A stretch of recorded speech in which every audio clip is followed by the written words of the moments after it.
कितने जन आनंदित है परमेश्वर की हुजूरी में। आप जानते हैं जब आप परमेश्वर की हुजूरी में आप बने रहते हैं लगातार और जीवित चर्च का हिस्सा आप बने रहते हैं, तो वो चीजें जो शैतान आपके लिए प्लान करता है, वो शैतान जो आपके लिए बीमारियां प्लान करता है, आपके लिए तकलीफें, आपके लिए गरीबी, आपके लिए ऐसे झटके जो है वो प्लान करता है। जब आप एक जीवित चर्च का हिस्सा बनते हैं, वो शैतान चाहे जो मर्जी प्लान करे, लेकिन आप जीत के वापस आते हैं और आप जीतेंगे यीशु मसीह के सामर्थी नाम में। बड़ी गवाहियां आपके हिस्से में होंगी यीशु मसीह के नाम में। हालेलुया।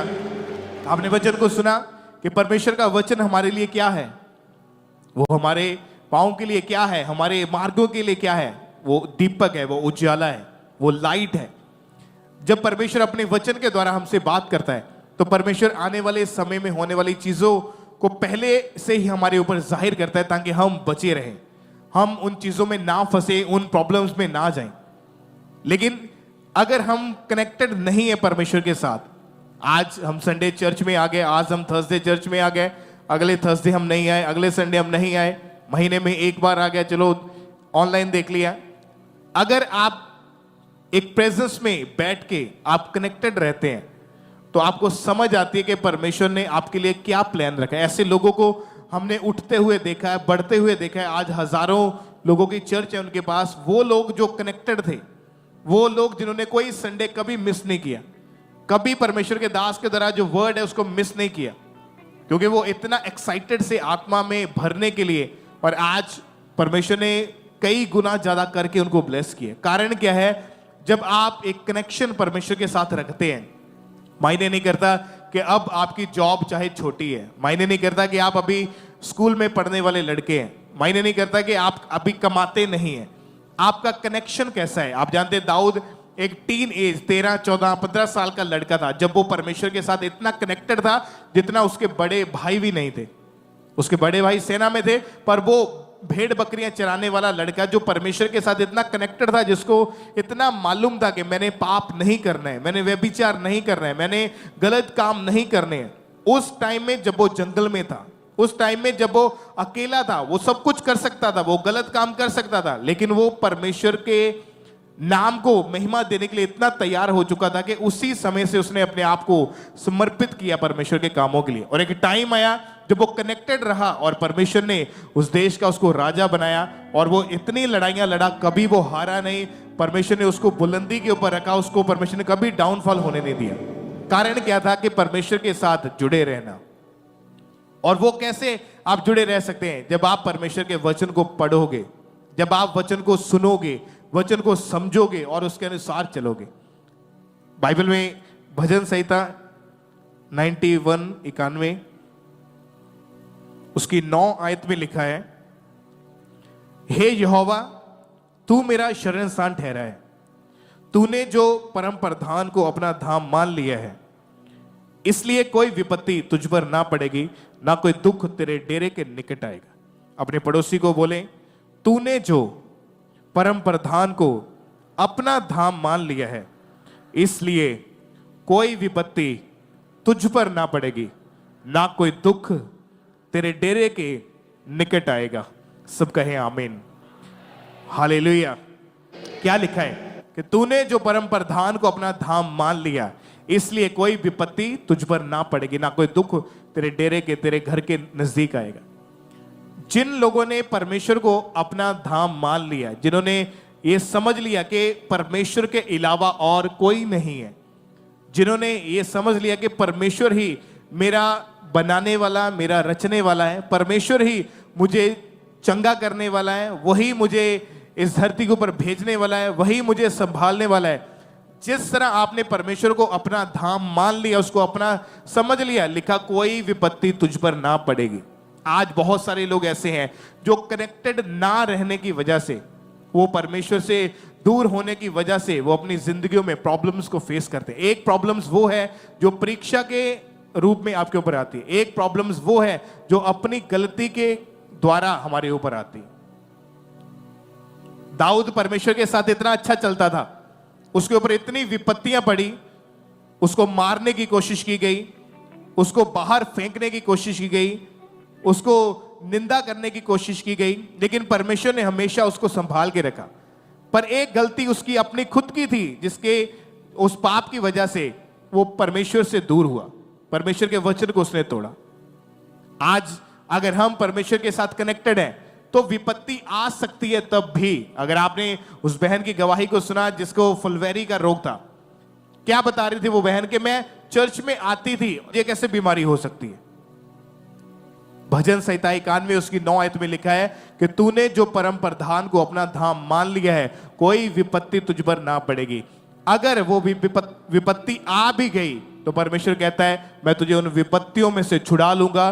तू आग के बीच से होकर जाएगा, वो आग तुझे जला ना सकेगी। तू पानी के बीच से होकर जाएगा, वो पानी तुम्हें डुबो ना सकेगा। हालेलुया।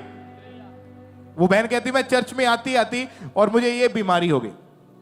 लिखा अगर तूने परम प्रधान को अपना धाम मान लिया है, अगर तूने अपना सब कुछ परमेश्वर को जान लिया है, तू इतना कनेक्टेड हो चुका है कि अगर बीमारी तेरे ऊपर आ भी गई तो इतना फेथ है कि मैंने चर्च जाना बंद नहीं करना है, इतना फेथ है कि मैंने परमेश्वर का वचन सुनना, मानना, उसके ऊपर चलना बंद नहीं करना है, तो लिखा वो बीमारियां जो आज शैतान आपके ऊपर भेज रहा है, परमेश्वर का आत्मा आपको आजाद करेगा, वो आपको डिलीवर करेगा, क्योंकि परमेश्वर पूरा छुटकारा देने वाला परमेश्वर है। हालेलुया।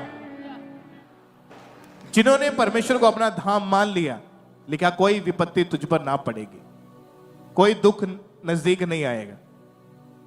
लेकिन बात यहां पर यह है कि आपने क्या परमेश्वर को अपना धाम मान लिया है? क्या आपने परमेश्वर को ये समझ लिया कि परमेश्वर ही मेरा सब कुछ है, परमेश्वर ही मेरे रहने का स्थान है, परमेश्वर ही मेरा सब कुछ है। आज कुछ लोग ऐसे आते हैं जो ये सोचते हैं कि चलो चर्च चलते, अगर ठीक हो गए तो सही है, नहीं तो वो फलाने जगह के पास चले जाएंगे।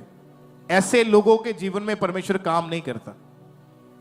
चलो एक बार ट्राई कर लेते हैं, हमने 20 डॉक्टर चेंज कर लिए, फर्क नहीं पड़ा, चलो एक बार चर्च चल के देख ले, अगर फर्क पड़ गया तो ठीक है, नहीं तो वो फलानी जगह तो है वहां चले जाए। और वो ये सोचते हैं कि पता मैं तो चर्च गया, काम क्यों नहीं हुआ। आपको कनेक्ट होना पड़ता है, आपको परमेश्वर के साथ जुड़ना पड़ता है। अगर आप कुछ बड़ा देखना चाहते हैं तो आपको परमेश्वर के साथ कनेक्टेड रहना होगा। ये नहीं कि आज हम चर्च में हैं, कल घर गए, कल मुंह से गालियां निकल रही है। ऐसे लोगों को हमने देखा है, चर्च में आज आ गए, कल घर में गए, बात करते मुंह से गाली निकल गई, घर गए कोई और काम किया, उसमें धोखाधड़ी शुरू हो गई।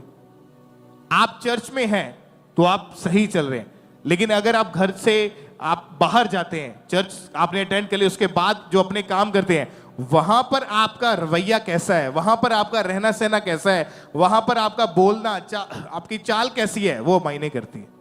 वो चीज आपको बताती है कि क्या आप सच में परमेश्वर के साथ कनेक्टेड हैं या नहीं है।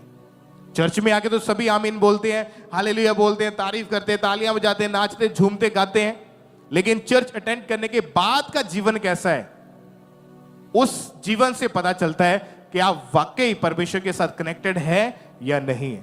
चर्च अटेंड कर ली, बाद में जाके फिर उन्हीं दोस्तों के साथ घूमना जो नशा करते हैं, जो गालियां निकालते हैं, जो लड़कियों के साथ गलत चक्करों में है, तो ये चीजें आपकी लाइफ में आपको परमेश्वर से दूर कर सकती है।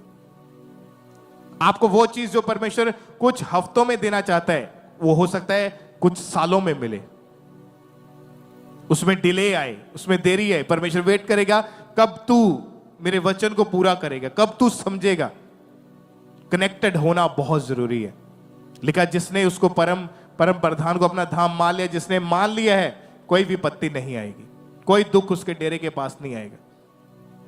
आपको वचन को समझना है कि दाऊद ने परमेश्वर को अपना धाम मान लिया, 66 लड़ाइयां लड़ा, वो एक भी नहीं हारा। दानियल, उसने परमेश्वर को अपना धाम मान लिया, सब कुछ मान लिया कि चाहे लोग जो मर्जी कहें, चाहे मेरा विरोधी कोई भी आज्ञा राजा के द्वारा क्यों ना निकाले कि उसको मारा जाएगा, उसको शेरों की मान में डाल दिया जाएगा, फिर भी वो दिन में 3 बार अपने घुटनों के ऊपर आके परमेश्वर के सामने प्रार्थना करने के लिए जाता था। वो इतना कनेक्टेड था परमेश्वर के साथ, उसको पता भी चल गया था कि राजा ने ये आज्ञा निकाल दी है कि अगर कोई मेरे अलावा या मेरे देवता के अलावा कोई और परमेश्वर की पूजा करे, उसकी आराधना करे, तो वो मार डाला जाएगा, वो शेरों के आगे उसको फेंक दिया जाएगा। वो इतना परमेश्वर के साथ कनेक्टेड था, उसने परवाह नहीं की कि मेरा वैरी क्या कहता है, क्या लोग क्या कहते हैं, राजा ने क्या बोला है। वो इतना कनेक्टेड था, वो फिर परमेश्वर के सामने गया प्रार्थना करने के लिए। आपका कनेक्शन परमेश्वर के साथ कैसा है, चर्च में आप मीटिंग अटेंड करते हैं, उसके बाद का जीवन कैसा है, आपको उसके ऊपर काम करना होगा। चर्च में तो हम आराम से बैठे वचन सुन लिया, लेकिन जब घर गए क्या हम फिर से वही चुगलियां कर रहे हैं? क्या हम फिर से अपने पड़ोसी की टांग खींच रहे हैं? क्या हम फिर से बैक बाइटिंग कर रहे हैं? आपको ध्यान देना होगा इस चीज के ऊपर। लेकिन जिसने उसको अपना धाम मान लिया है, वो 2400 घंटे वो परमेश्वर के वचन के साथ बंधा हुआ मिलेगा। वो चाहे चर्च में है, वो चाहे 50 नॉन बिलीवर लोगों के बीच में खड़ा है, वो चाहे अपने स्कूल में है, चाहे अपने कॉलेज में है, चाहे अपनी जॉब अपने फॉरेन में कहीं पे है। आपका कनेक्शन परमेश्वर के साथ तभी पता चलता है जब आप लोगों के बीच से होकर चलते हैं। तो हालेलुया, कितनों को समझ आ रही परमेश्वर के वचन की? परमेश्वर के दास की टेस्टमनी को आप जानते हैं, किस तरह परमेश्वर ने उनको आज पूरे वर्ल्ड में, पूरी दुनिया में हर जगह के ऊपर इज्जत दी है। हर जगह के ऊपर परमेश्वर ने अपने दास के नाम को फैलाया है। कारण क्या था? कनेक्शन, कनेक्टेड रहना, कि परमेश्वर के वचन को समझना, उस वचन को मानना। चाहे लोग कुछ टाइम के लिए नाराज हो जाए, कोई बात नहीं, चाहे घर वाले थोड़ा नाराज हो जाए, कोई बात नहीं। क्या जो परमेश्वर ने हमें बनाया है, क्या वो अपनी कॉलिंग को जाहिर करने के लिए अगर किसी चीज को हमें छोड़ना पड़ जाए तो कोई दिक्कत नहीं है, पर कनेक्शन परमेश्वर के साथ मजबूत होना चाहिए अगर हम चाहते हैं कि हमारी जिंदगी में कुछ बड़ा होने पाए। हालेलुया। उसका वचन हमारे पैरों के लिए क्या है? दीपक है। हमारे रास्तों के लिए क्या है? उजाला है। उसके वचन को समझे। कोई ये नहीं कह सकता कि परमेश्वर तूने तो मेरे विषय में बाइबल में लिखा ही नहीं है। लिखा, तुम अगर लंबी उम्र जीना चाहते हो तो अपने माता पिता का आदर करो। हे जवान, अपनी जवानी के समय में उस परमेश्वर को, अपने सृजनहार को याद रख। हस्बैंड वाइफ के लिए परमेश्वर ने अलग अलग तरह से इंस्ट्रक्शंस दिए, वचन दिए कि अगर एक वाइफ चाहती है परमेश्वर से आशीष लेना तो पहला काम है वो अपने हस्बैंड के अधीन रहे। अगर एक हस्बैंड परमेश्वर से आशीष लेना चाहता है, वो सबसे पहले अपनी पत्नी से प्रेम करे। हर एक चीज का हल बाइबल के बीच में लिखा है। जब आप पढ़ना शुरू करोगे तो आपको समझ आएगी कि कौन सा वचन आपके लिए लिखा गया। हालेलुया।